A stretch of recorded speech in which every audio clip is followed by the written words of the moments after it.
TDP Janasena రెబల్స్తో Jaganmohan Reddy danger game మొదలుపెట్టారా? ఆ డేంజర్ గేమ్ గురించి చంద్రబాబుకి లీక్ అవడంతో చంద్రబాబు గారు అలర్ట్ అయ్యారా అంటే అవుననే సమాధానం ఇస్తున్నారు కొంతమంది రాజకీయ విశ్లేషకులు. ఇక ఇదే అంశానికి సంబంధించి మనతో మాట్లాడేందుకు ప్రముఖ సీనియర్ జర్నలిస్ట్ డివిఎస్ గారు మనతో ఉన్నారు. సార్తో మాట్లాడదు. సార్ నమస్తే. సార్ నమస్తే. సార్, టీడీపీ జనసేన రెబల్స్తో జగన్మోహన్ రెడ్డి డేంజర్ గేమ్ మొదలుపెట్టాడని, ఆ రెబల్స్తో కనీసం 30 నుంచి 40 స్థానాల్లో ఆయన పోటీ చేయించేలాగా వారితో ఒప్పందం కుదుర్చుకొని వారికి 10 నుంచి 30 లక్షలు కూడా ఒక్కొక్కరికి ఇచ్చారు అంటూ కూడా ఒక వార్త బయటకు వచ్చింది. అది తెలుసుకున్నటువంటి చంద్రబాబు అలర్ట్ అయ్యారు అంటూ కూడా ఇప్పుడు సోషల్ మీడియాలో ఒక వార్త చక్కర్లు కొడుతున్న నేపథ్యంలో ఏంటి సార్ ఆ వార్తలో వాస్తవం ఉందంటారా? Jaganmohan Reddy, that is Jaganmohan Reddy. ఆయన ఏంటంటే గజకర్ణ, గోకర్ణ, టక్కు, టమార విద్యలన్నిటిలో ఆరితేరిన వ్యక్తి. మనం తను అంత ధీమాగా ఎందుకున్నాడు? ఒకవైపు ఏమో తెలుగుదేశం, జనసేన అలయన్స్ అయ్యాయి, బీజేపీ కూడా అలయన్స్లోకి వస్తుంది, వాళ్ళ ప్రభంజనం సునామీలాగా వెళ్తున్నారు.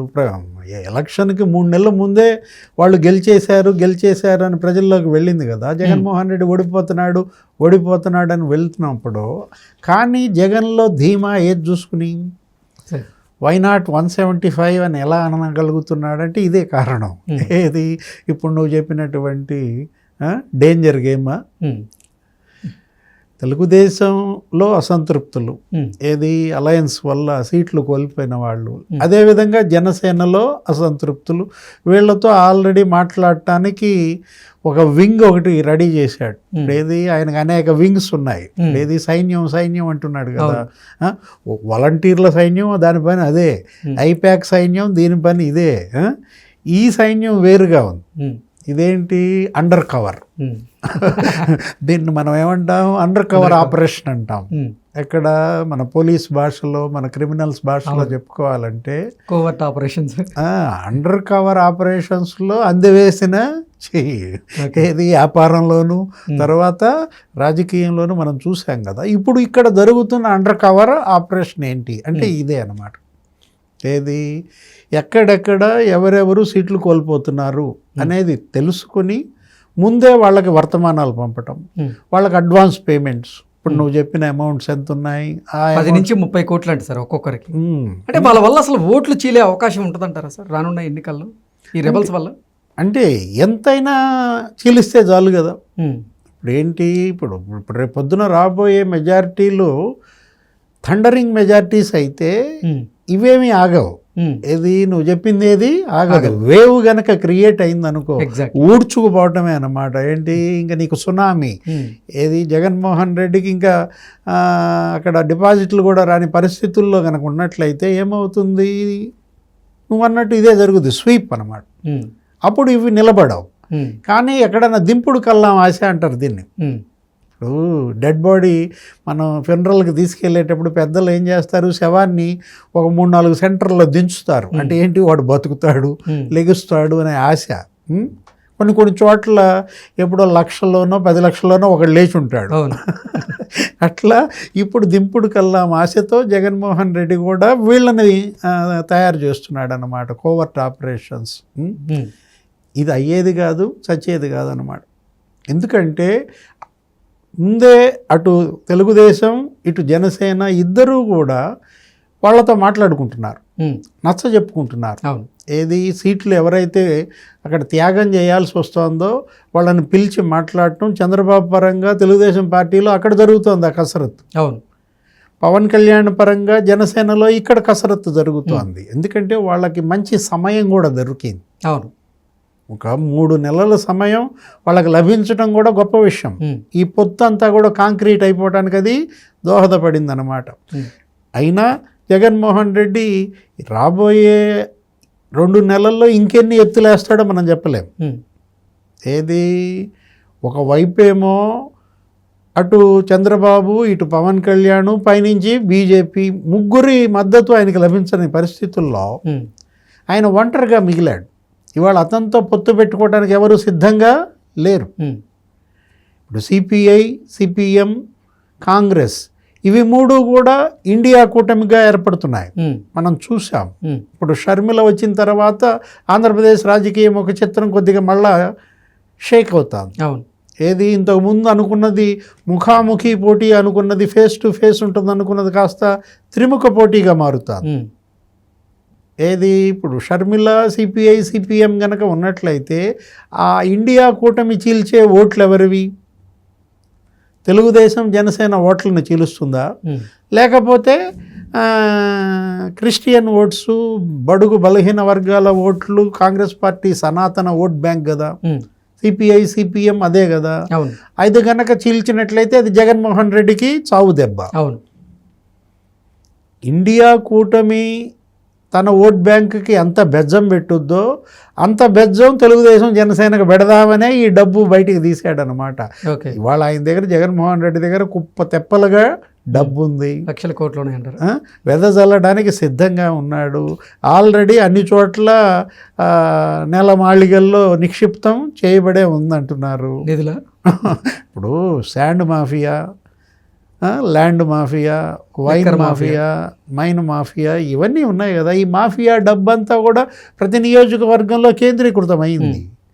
నీకు మద్యం సిండికేట్ అంతా కూడా నీకు ఆన్లైన్, జీపే ఇవన్నీ లేకుండా కేవలం నువ్వు నగదే ఎందుకు తీసుకుంటున్నాడు? కారణం ఇదే అన్నమాట.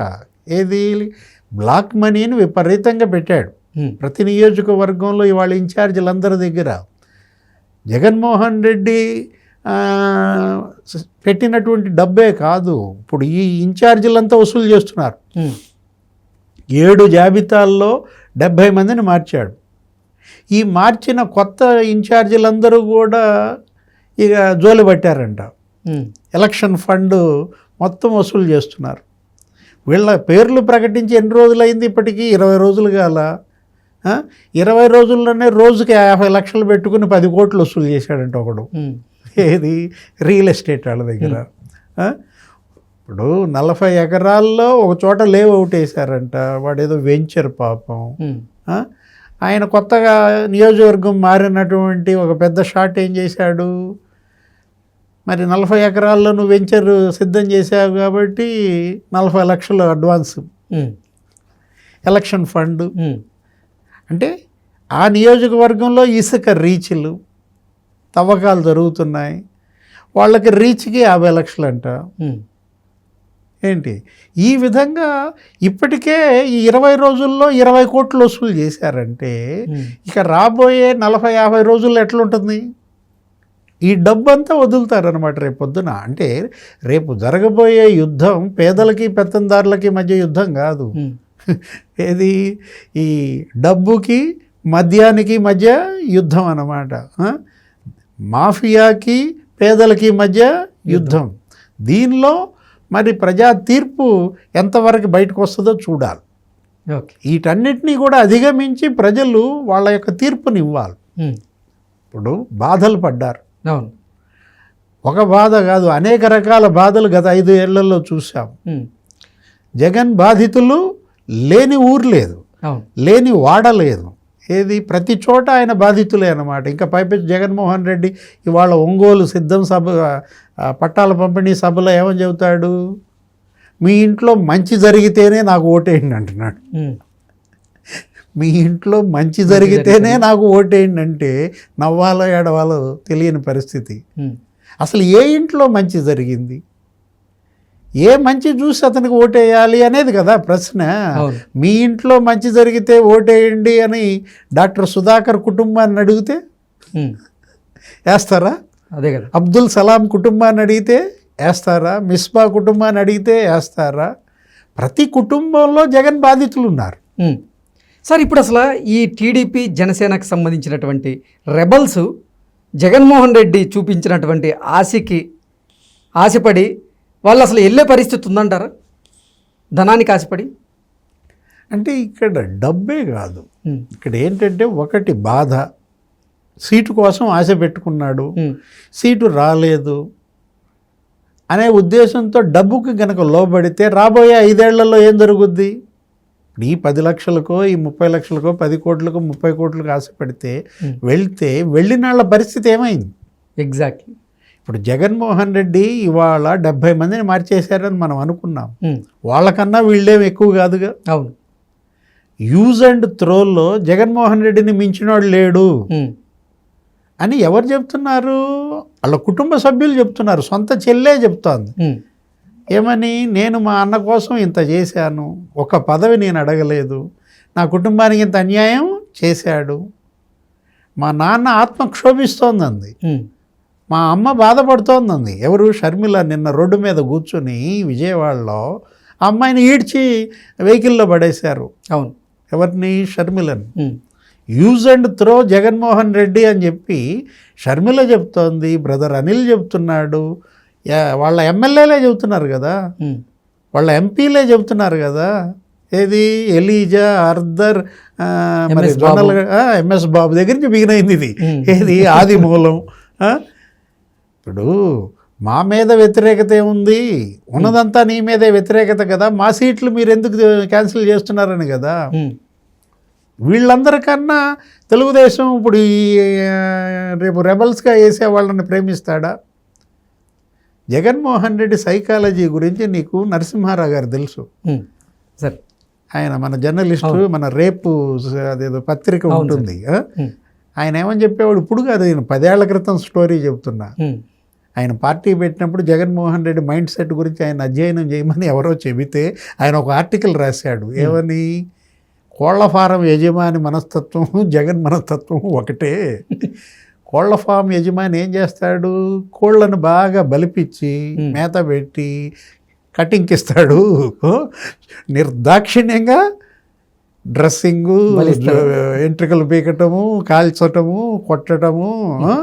అంటే కోళ్ల ఫామ్ యజమానికి ఎంత దయాదాక్షిణ్యాలు ఉంటాయో జగన్మోహన్ రెడ్డికి కూడా అంతే ఉంటుందంటూ కోళ్ల ఫామ్ యజమాని mind set, Jagan mind set ఒకటే అన్నాడు. ఓకే. అప్పుడు మనకు అర్థం కాలది. ఏంటి నరసింహారావు గారు ఎట్లా చెప్పాడు ఏంటా అనుకున్నాం. అంటే అప్పటికి జగన్ మనస్తత్వం మనకి నైజం కూడా అంత తెలియదు కదా. ఇప్పుడు నరసింహారావు గారు పాపం ఎక్కడున్నాడు కానీ పైన ఇప్పుడు అది మన కళ్ళ ముందు కనపడుతుంది. ఏది? కోళ్ల ఫామ్ యజమాని mind set, Jagan mind set ఒకటే అని మనంగా చెప్తోంది, నరసింహారావు గారు చెప్తోంది. ఇవాళ కుతుకలు దిగినటువంటి ఆదిమూలం, ఎలీజా, పద్మావతి, ఎంఎస్ బాబు, అర్దర్, వీళ్ళందరూ చెప్తుంది అదే కదా. శ్రీకృష్ణదేవరాయలు, సంజీవ్ కుమార్ ఏమన్నాడు? కర్నూలు ఎంపీ, 4 ఏళ్లలో 2 సార్లు కూడా నాకు అపాయింట్మెంట్ లేదండి. ఇవాళ మాగుంట శ్రీనివాసులు రెడ్డి గారి పరిస్థితి ఏంటి? ఈరోజు జరిగిన సిద్ధం సభకు కూడా ఆయన గైర్ హాజరయ్యారు. ఆయన నిన్న ఢిల్లీ వెళ్తే ఢిల్లీ పర్యటనలో పార్లమెంట్ హౌస్ మెట్లు ఎక్కేటప్పుడు విష్ చేస్తే కనీసం ముఖం చూడకుండా పైకి వెళ్ళిపోతున్నాడు. సొంత పార్టీ ఎంపీ, ఇట్లంటే రాజకీయ కుటుంబం. వీళ్ళందరికన్నా గొప్పవాళ్ళు కాదుగా ఇప్పుడు ఈ తెలుగుదేశం రెబల్స్, జనసేన రెబల్స్. ఈ 10-30కు ఆశపడి వెళ్తే రేపు వీళ్ళ పరిస్థితి కూడా కోళ్ల పరిస్థితి, కటింగ్కి ఇవ్వటమే. Okay. Okay sir, thank you so much. నమస్తే.